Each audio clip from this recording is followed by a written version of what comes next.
بچوں کے ناخن اگر ہم بڑھ جائیں تو ہم بچوں کو ٹوکتے ہیں اور یہ کہتے ہیں کہ بیٹے اس میں اگر میل کچیل جمع ہو گیا، تم جب کھانا کھاؤ گے تو وہی موذی جراثیم تمہارے پیٹ میں اتر جائیں گے، تم بیمار ہو جاؤ گے۔ یہاں ہماری تربیت کا عالم یہ ہے، ماں بھی اپنے بچے کو یہی کہتی ہے اور لیڈی ٹیچر بھی بچے کو، کلاس کے بچے کو سمجھاتی ہے، بسا اوقات اسے سزا دیتی ہے، لیکن ماں کا اپنا رویہ کیا ہے اور اس لیڈی ٹیچر کا اپنا رویہ کیا ہے؟ ماں کی بھی ناخن بڑے ہوئے ہیں اور ٹیچر کی بھی ناخن بڑے ہوئے ہیں۔ یہ سب کچھ ایسا کیوں ہے؟ ہم مسلمان ہیں، ہمیں اللہ اور اس کے رسول نے، اسلام نے پاکیزگی کی تعلیم دی، ہم کھڑے ہو کر پیشاب کرتے ہیں، ہمیں نظافت کی تمیز نہیں ہے۔ ایسا کیوں ہے؟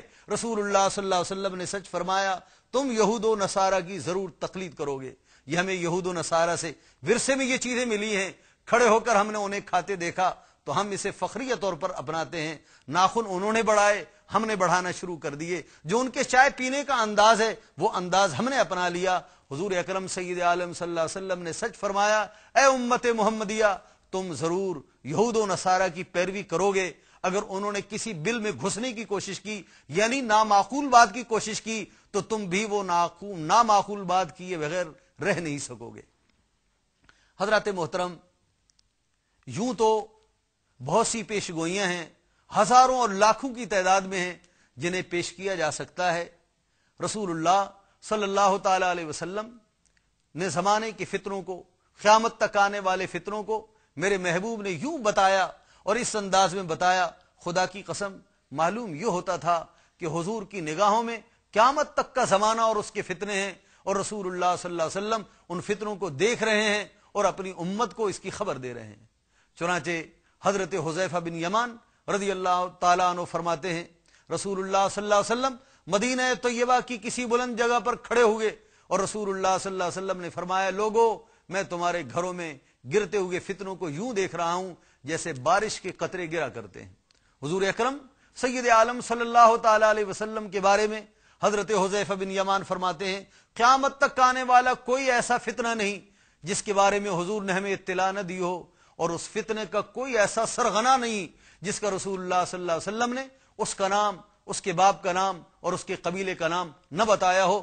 رسول اللہ صلی اللہ علیہ وسلم کو اللہ نے ان فتنوں کے بارے میں، اپنی امت کے بارے میں وہ تفصیلی احوال عطا فرمائے کہ اس ایک حدیث سے، جس پر میں اپنی گفتگو ختم کرنا چاہوں گا، اس سے بآسانی آپ محسوس کر سکتے ہیں۔ رسول اللہ صلی اللہ علیہ وسلم نے ارشاد فرمایا، ان اللہ تعالی رفع لی الدنیا فانا انظر الیہا والی ما هو کائن فیہا الی یوم القیامہ کانما انظر الی کفی ھذی۔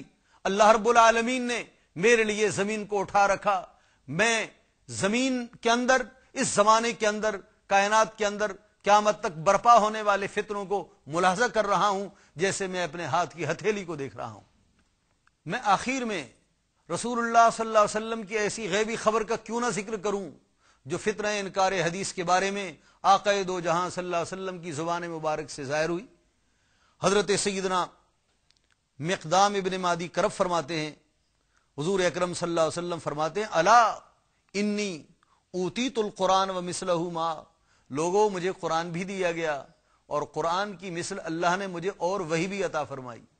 پھر فرمایا، الا یوشک رجل شعبان علی اریکتہ یقول علیکم بہذا القرآن فما وجدتم فیہ من حلال فاحلوہ وما وجدتم فیہ من حرام فحرموہ وانما حرم رسول اللہ کما حرم اللہ الا لا یحل لکم الحمار الاہلی ولا کل ذی ناب من السباع۔ حضور اکرم سید عالم صلی اللہ علیہ وسلم نے فرمایا، خبردار، قریب ہے کہ ایک پیٹ بھرا ہوا آدمی اپنے گاؤں تکیے پر ٹیک لگا کر تکبر کے انداز میں یہ کہے کہ فقط تم پر اللہ کا قرآن لازم ہے، جو قرآن کریم میں حلال پاؤ اسے حلال جانو اور جو تم اس میں حرام پاؤ اسے حرام جانو۔ حضور فرماتے ہیں، لوگوں سنو، جو اللہ کے رسول نے حرام کیا وہ بھی اللہ ہی کا حلال کردہ ہے۔ حضور اکرم صلی اللہ علیہ وسلم فرماتے ہیں، قرآن کریم میں درندوں کی حرمتوں کا ذکر نہیں، فرمایا گدھا حرام ہے، اور ہر وہ درندہ کہ جس کے کیلے ہیں، فرمایا وہ بھی حرام ہے۔ یوں رسول اللہ صلی اللہ علیہ وسلم نے اپنے امتیوں کو اور اپنے ماننے والوں کو یہ بتایا کہ قریب قیامت ایک فتنہ رونما ہوگا کہ جو فتنہ انکار حدیث کا فتنہ ہوگا۔ اللہ رب العالمین ہمیں قرآن کی طرح احادیث طیبہ کو بھی اپنانے کی اور ان دونوں ذخائر پر عمل کرنے کی توفیق عطا فرمائے۔ وما علینا الا البلاغ المبین وآخر دعوانا ان الحمد للہ رب العالمین۔ ناظرین، ابھی آپ نے پروگرام حدیث صحیح بخاری کا لیکچر نمبر 2 ملاحظہ فرمایا۔ اب آپ کے سامنے اس لیکچر سے متعلق سوالات پیش کیے جا رہے ہیں۔ ان سوالات کے صحیح جوابات دینے والے ناظرین کو کیو ٹی وی کی جانب سے کورس کے اختتام پر سرٹیفکیٹس دیے جائیں گے۔ سوالات یہ ہیں۔ سوال نمبر 1، حضور علیہ الصلاۃ والسلام کو جس شخص نے کہا یا رسول اللہ انصاف کیجئے، اس کا نام کیا ہے؟ اے عبداللہ ابن ابی، بی ابو جہل، سی ذوالخویسرہ۔ سوال نمبر 2، جس بد عقیدہ جماعت سے حضرت علی کرم اللہ وجہہ نے جنگ کی تھی، اس جماعت کا نام بتائیے۔ اے منافقین، بی خارجی، سی مشرکین۔ سوال نمبر 3، حضور صلی اللہ علیہ وسلم نے اپنے بعد جھوٹے مدعیان نبوت کی تعداد کتنی بتائی؟ اے 30، بی 10، سی 25۔ سوال نمبر 4، جس کی لاش کو حضرت علی رضی اللہ عنہ نے نکالنے کا حکم دیا، اس کا نام کیا ہے؟ اے ذوالخویسرہ، بی ولید، سی ذو سدی۔ ایک دفعہ سوالات آپ پھر سے ملاحظہ فرمائیے گا۔ سوال نمبر 1، حضور علیہ الصلاۃ والسلام کو جس شخص نے کہا یا رسول اللہ انصاف کیجئے، اس کا نام کیا ہے؟ اے عبداللہ ابن ابی، بی ابو جہل، سی ذوالخویسرہ۔ سوال نمبر 2، جس بد عقیدہ جماعت سے حضرت علی کرم اللہ وجہہ نے جنگ کی تھی، اس جماعت کا نام بتائیے۔ اے منافقین، بی خارجی، سی مشرکین۔ سوال نمبر 3، حضور صلی اللہ علیہ وسلم نے اپنے بعد جھوٹے مدعیان نبوت کی تعداد کتنی بتائی؟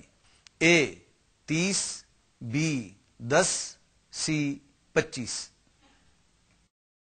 سوال نمبر 4، جس کی لاش کو حضرت علی رضی اللہ عنہ نے نکالنے کا حکم دیا، اس کا نام کیا ہے؟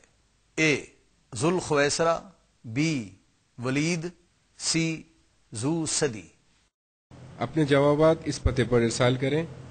انچارج پروگرام کیو کیمپس، حدیث صحیح بخاری، معرفت Q T V, D120 site Karachi. ہمارا ای میل ایڈریس ہے qcampus@arYdigital.tv۔ اس پروگرام کی سی ڈیز اور ڈی وی ڈیز کے لیے درج ذیل پتے پر اپنے آرڈرز بذریعہ خط یا ای میل بک کرائیں۔ Incharge Q T V, D120 site Karachi, Pakistan. Email address qcampus@arYdigital.tv۔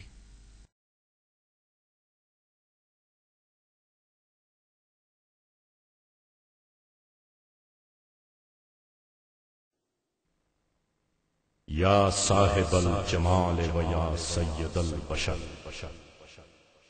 میوں وجہک المنیر لقد نور القمر، لا يمكن الثناء كما كان حقه، بعد از خدا بزرگ توئی۔